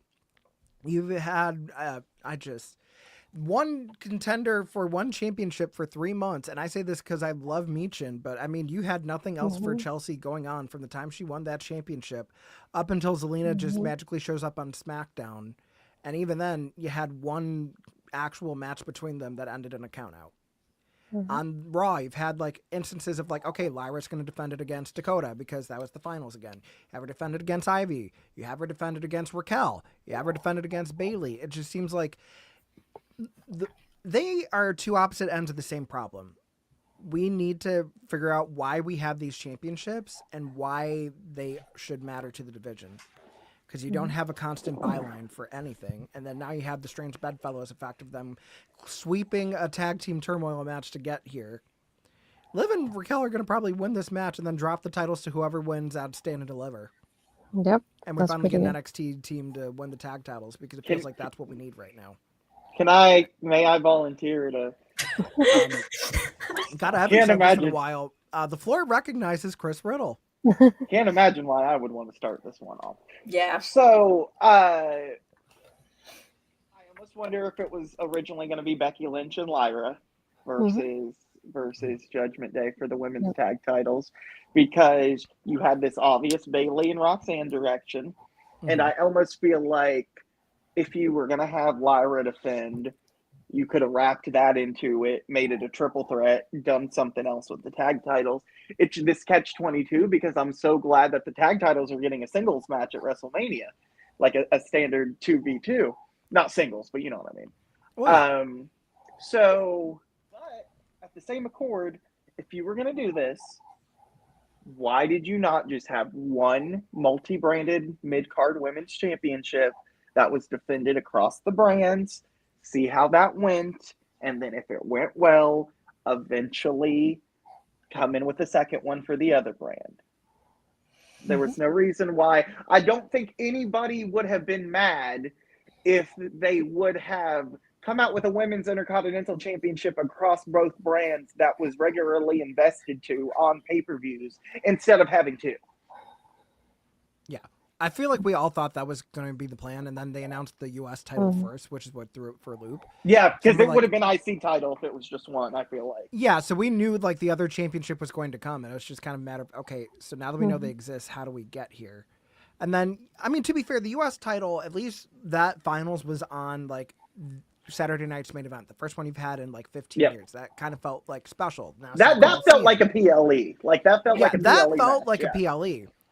We didn't even have the women's IC title finals on the Netflix debut for Raw. They moved it to the week after. Because they knew they were going to get On 4 the- minutes because they put so many legends on those shows. On the only Raw this year to go a full 3 hours, where you're leaving stuff off of shows. Now going back to the trope of one women's match a show. I don't get some of this. I don't get most of this logic on a lot of stuff that is currently being done. And then it is acted like it is the greatest thing in the world and they are absolute geniuses. That's what the best gets of me. times, it's the worst of times. You know, No, but there's only one man that has a wax figure at WWE World. That's all I'm gonna say. Oh boy. Right. Can I chime in now because I've got Shirley. a lot. I want to get this off my chest. It's midnight here in the UK, and I'm wired because this match infuriates me. As someone who has championed women's wrestling for a long time, it is just like, why have you got Lyra Valkyrie? I don't understand the hype around Lyra, but good for her. She's been able to get into that position. She should be defending that title on its own. We have got, 6 hours worth of pre-show. You mean to tell me you couldn't put the matches on there? You couldn't put an women's intercontinental championship match on there? Like, just, even if it was like Ivy, Dakota, and At least Lyra. let them be out in front of that crowd, even Exactly. if there's not many people watching. Yeah. Exactly. And then, like, you've got Bailey, who very obviously was meant to be doing stuff with Roxanne. But I feel like the fact that we've not talked about here is what happened at the Elimination Chamber, where it was very clear that it was meant to be Alexa Bliss in this match with Liv and Raquel. They built this whole little thing in the chamber where Liv pinned Raquel and Alexa wasn't happy. And now suddenly we've not seen Alexa Bliss since. And it just feels like a lot of things have gone completely haywire because Alexa has been pushed to the side. Like, it feels like Roxanne Perez has been pushed to the side. It feels like the women's intercontinental title has been pushed to the side to ensure that Bailey gets on the show. Right? That's what it feels like. This match feels like, right, we need to make sure Bailey is on the card. So we're going to make an absolute illogical move. Pair her up with the Intercontinental Women's Champion. She could have picked someone from NXT. She spent ages in NXT. She could have picked someone from down there. No, pair her up with the champion. And then that messes up Roxanne. Pardon? Tatum Paxley? Tatum Paxley. Like, you know, there was a lot of options there. But it's just like, why waste the Women's Intercontinental Championship in a tag match? It's giving Sasha and Naomi back in like 2021. They were angry that they were being put into a singles feud. If I were Lyra Valkyria, I'd be fuming that I'm being put into a tag feud when I'm a solo champion. Like, what is going on? Liv and Raquel will win. That's just be really blunt. That's obviously going to happen. I think Roxanne Perez is going to have a role to play. She should have a role to play, considering how brilliant she's been. Well, think about it. She could be #1 contender to the tag titles by then. Exactly. And make sure she costs Bailey the match. But I just think this is ridiculous. And I think WWE should be ashamed that they cannot, for some reason, with what? If we do 3 hours of pre-show plus however long the show's going to be, like, what, another 4 hours? 14 Probably hours. 3 each night, yeah. 12 to 14 hours of TV and you can't find time to put a women's intercontinental title match, a SmackDown tag team title match, a women's United States championship match. You can't find that time in 12 hours. Are you guys okay? Like, no, and then not even that. You mentioned we need to get Bailey on the card. Remember WrestleMania 37? Where she was the unsung hero of the pandemic era? And she wasn't on the card? She wasn't even the host? They had her come out and interrupt the Bella Twins, and then she took a forearm and rolled down the ramp. For someone that was a champion for 400 days, a double champion, like literally reinvented their career in front of nobody and wasn't on that WrestleMania. It's the convenience of one to bend over backwards to give someone a spot that kind of takes it out a little bit more. But I mean, it all comes down to you need to utilize the pre-shows again. Yes. There's That's no the issue reason here. in 2025. At least for WrestleMania. At least for the big four. Like honestly, I'm starting to think for the regular PLEs, 5 to 6 matches is not cutting it anymore. You need it 7 to 8, and you could still have them in 3 to 3.5 hour not when windows. not when you've got a 2.5 hour. Not when you've got a 2.5-hour Raw and a 3-hour SmackDown. Yeah, and also, right, I'm thinking from like, as I'm an international fan, obviously, this is going to be on from 9 p.m. our time till 5 a.m. possibly, depending how long the main event goes on, Yeah. right? What a Do way to you make a think living. I want to sit there for the first 3 hours of that, just listening to Jackie Redmond, Biggie, and whoever else they're going to get on the panel, just chatting? No, I don't. I want to see some wrestling to make it feel like it's worth my time. Otherwise, I will fall asleep and I'll probably miss the entire show because of it. Because, you know, it's on till stupid o'clock in the morning here in the UK. So I'm just like, no, give me some wrestling. You have the time. You'll choose not to use it. And instead, you're filling it in with what WWE LFG adverts with like the random people who we don't get to see in the rest of the world because you don't show LFG around the rest of the world. You're going to get random Evolve things because that's not available on YouTube at the moment for us. You're going to give us random little bits. And it's just like, give me some wrestling on WrestleMania. Give us wrestling on the wrestling show. I know. Who would have thought Really? a wrestling fan wants wrestling on the biggest wrestling show in the world where you've got so much talent on the card and you are not utilizing them in the 6 hours you've got in this pre-show? Why? Yeah. Rant over. You guys can move on. I bring the okay. And then out to round things out, Astrid, is there anything left that we did not already shred that you would like to have a moment of decency with? That's what happens when you get Chris and Shirley on about women. Yeah. No, to add to what everybody's saying too, I really thought that because of the ending with Chelsea and Zelina, that maybe we would have gone that match on the pre-show as well. I feel like having that short match, I know it wasn't like planned the way it's supposed to go, but I feel like that would have been a good like excuse to give Chelsea with Zelina at least for the pre-show as well. So I thought that would have been the route for that. And then I thought for the Intercontinental, I really thought it would have been Becky and Lyra. That would have been so interesting to see like the mother-daughter dynamic here between both of them in this title match too. And like Shirley was saying, you know, having the Alexa, maybe Nikki Cross versus Liv and Raquel would have been interesting here as well. But just seeing this here with the women, it's just disappointing to see so many women like have busted the butts the last year or so, like a Nia Jackson and Candice LeRae that been together on screen for so long, and they're not even whatsoever a part of the card. Meechan's another one. Chelsea, you know. Yeah, it just that's Ivan Niven, who's been phenomenal. Yeah. so many that are off the card. It's just disappointing to watch it when you have so much time to do it. And it's like, again, use that pre-show because at this point, I would have taken at least both of the mid-card titles on each pre-show, both nights. Yeah, you got a 2-night pre-show. Yes, 6 hours worth of pre-shows. Why aren't you doing anything with them? It's not acceptable when it's 2025 and you're trying out these mid-card titles and you've got 5 or 6 women's championships now to not follow through with this when any other organization in any other sport has defined divisions that are all represented on their programming. Yep. This isn't 2012 anymore. Me and Shirley aren't tweeting out hashtags. Like, no. We're not trying to force t-shirts getting through to WWE shop. This is 2025. Yes. Like we need, like, why are WWE still, like, we come so far, but you also feel so far behind as well. It's 2 steps forward, 3 steps back every time. Yes. And I'm saying that as someone who fully believes that most women's wrestling fans in 2025 would not have survived in the years that like me and Chris were fighting for one woman to get on TV, one in like however many hours of programming. Now you're getting loads, which is amazing, but it's still so far behind, and like there's so many opportunities there, and it is really frustrating to watch. Yeah.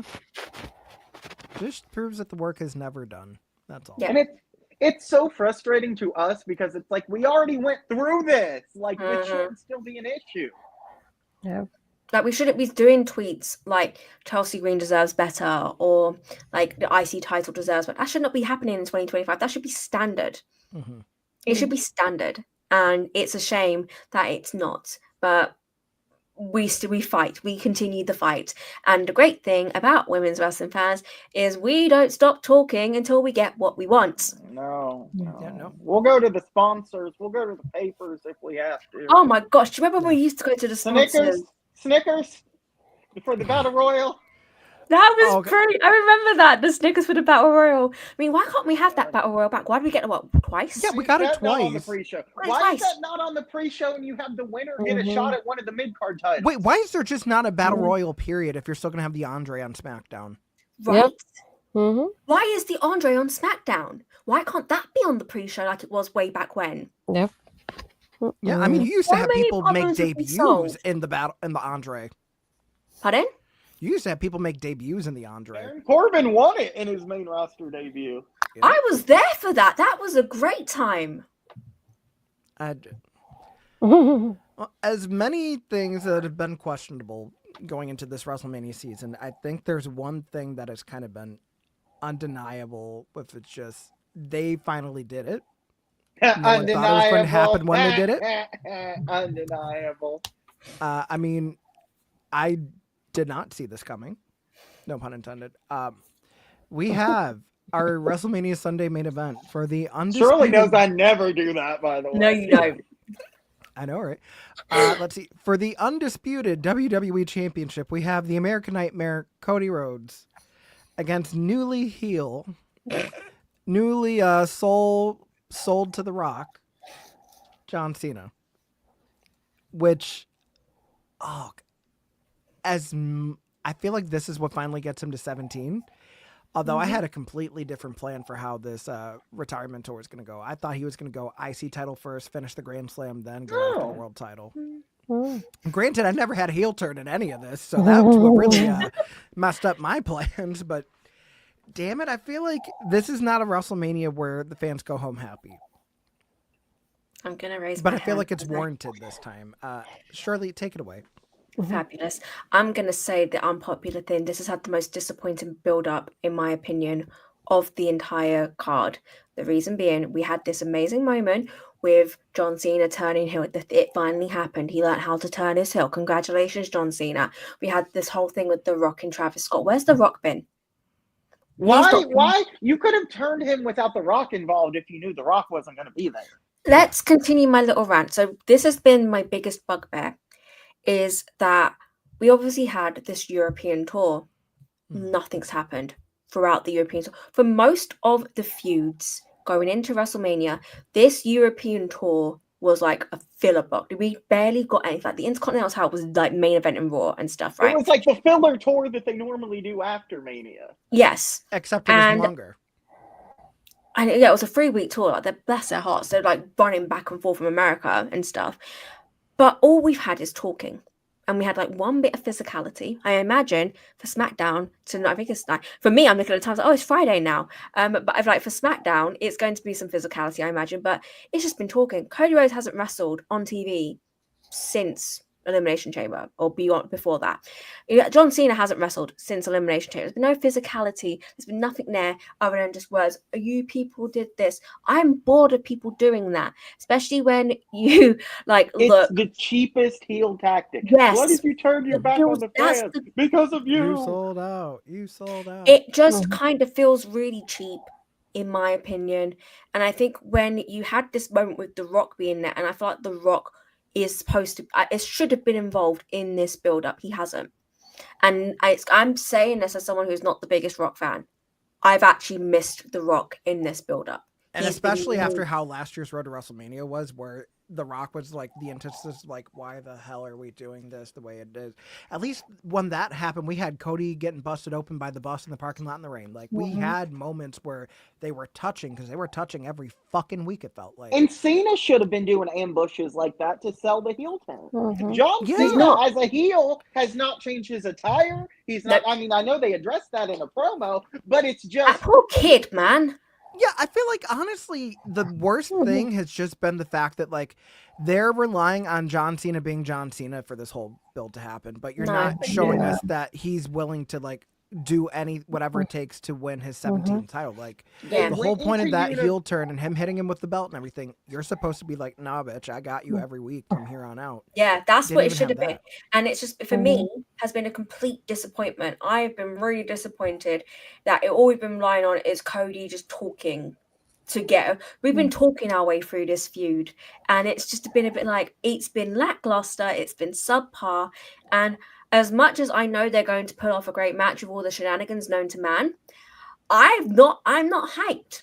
I'm not hyped. And I'm saying that as a John Cena fan and a Cody Rhodes fan. Like, I'm not hyped. And that is scary for me to go into this main event thinking, you know, John Cena's probably going to win his 17th. You know, that is most likely the situation going to happen because everyone will be leaving unhappy, which makes you think maybe CM Punk will win on night one, so people leave happy. Kind of like what happened at Mania 39, where Sami and KO won the tag titles on night one, and then Roman won night two. I feel like we're going to get a similar situation here, but I just feel like it's been such a bad, disastrous build-up that's been relying on talking rather than action. And last year was so action-packed for Cody Rhodes' build-up that this has been so disappointing to me. Now, this also begs another question before I toss it over to Chris and to Astrid. Are we going to have the fans turn on Cody during this match to the point? I was going to say they may end up the going championship and they boo Cody. They'll still go home happy because they're probably going to be cheering heel Cena. Which is, I don't know. No, actually, Chris, why don't you take it away? Since I mean, that was a good point there, anyways. But easily turned Cena without having The Rock involved, and it still would have been this massive moment without Travis Scott and The Rock there. If Rock wasn't, remember when he was a thing?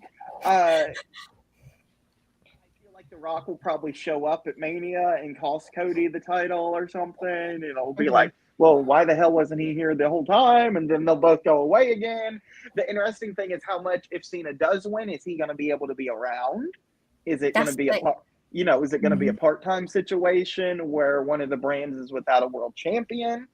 I feel like all they did for Cena was fire up 2K, go into universe mode, change his alignment to heel, and then everything else is the same. You're still plugging his anniversary merchandise. Now, on that note, I have a question.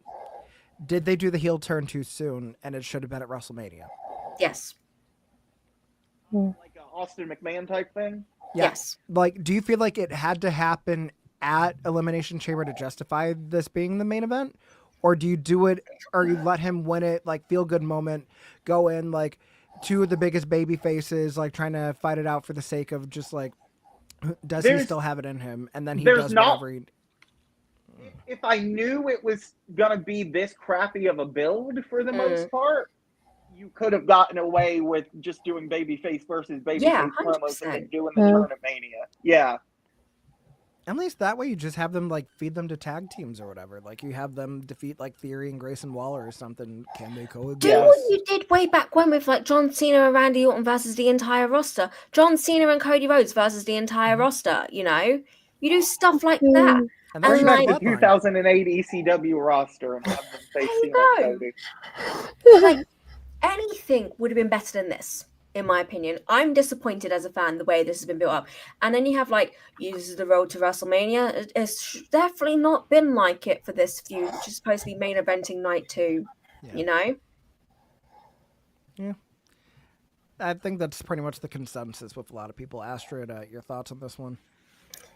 Yeah, I like how I went from cheering on Cena when he was facing The Rock in Miami to I don't want him near this at this point.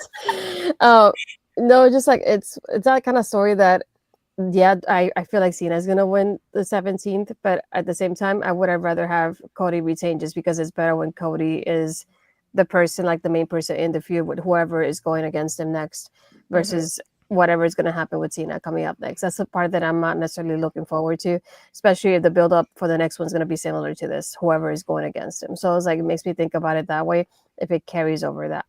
And that's the part that I'm not excited to, just thinking about how Cena's going to be, because it's basically still being the same, just throwing some words here and there that make him sound heel, even though you're like debating if he's heel or not. It feels like almost like a tween situation at that point. Yeah. So I don't necessarily like it. And I feel like, as Shirley was saying, it's like, you're going to see the fans kind of like being like, I don't want to say disappointed, but having that moment of like, they're not ending WrestleMania on a happy note, because even though Cena did win the 17th, he's still doing it as a heel. He sold his soul to do it. Yeah, and then having Cody lose on top of it, being the biggest babyface in the company. So I feel like it's going to end on that sort of note. So great thing and for I the Easter almost weekend. feel like Cody has more to do as babyface champion, I feel like, too. Like, I don't feel like they've gone to the full potential with that either. But now there's another problem, though. Say Cody does win. Does it feel like everything that you've done with Cena for this whole, like, heel turn, like, was a waste? Yeah, kind of. Again, it goes back to how much Cena's going to be around. If Cena doesn't come back Mhm. till SummerSlam, then yeah.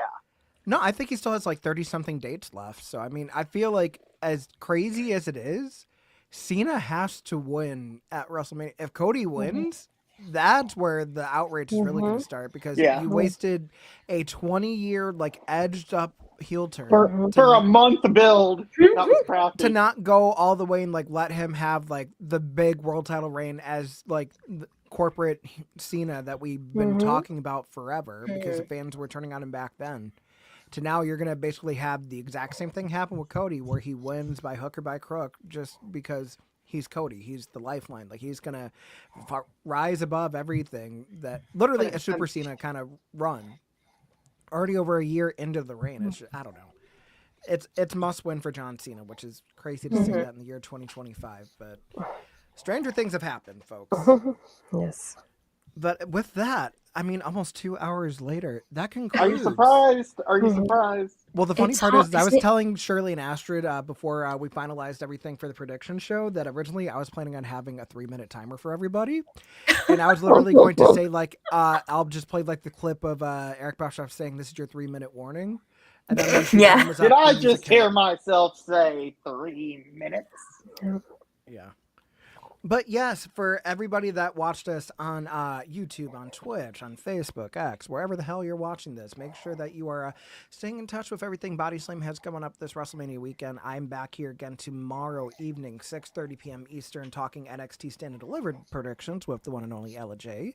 I mean, for these fabulous people, Chris Riddle, what do you have going Keeping on? keeping it in the family with your fellow. You can follow me on all socials at Chris Riddle. If the social's not at Chris Riddle, you should be following me then. Yep. I mean, that's pretty self-explanatory. I mean, Shirley, you were so kind as to put your handle next to your name, but as if it wasn't Yeah. obvious enough, where can people find you? So I'm predominantly on TikTok, Instagram, and Twitter at Shirley Shells. If you like British reality TV, then you can join the chaos on TikTok. That's where I'm mostly based. But yeah, no, follow me on there. And you can also see Bella. From And time to Bella time. can be found right next to you. Yeah. You can find Bella next to me every time. Yes. I mean, the craziness with Celebrity Big Brother going on right now, I'm sure you have your hands full. A little bit. Hands full being the operative words from the things I've been hearing. Astrid Pizarro, you are everywhere. Where are you with all this craziness coming up? No, not this weekend. Yay! No, you can find me on Saturday doing the Stand and Deliver post show with my tag team partner Ed. We have Jose with us actually doing the post show, so we're gonna have a lot of fun over there on our local establishment. So if you haven't, you can definitely check it out on our YouTube channel and mine as well. And then most of my social media will be Astrid Pizarro, if not Astrid Pizarro 20, on almost all social media platforms. Yep. And then I keep More it easy, thing. Jose in the air, everywhere that you should be. Emphasis on should be. But yes, thank you all for joining us for an excellent WrestleMania prediction show. Happy WrestleMania week, everybody. We will see you next time. So until then, take care, everybody.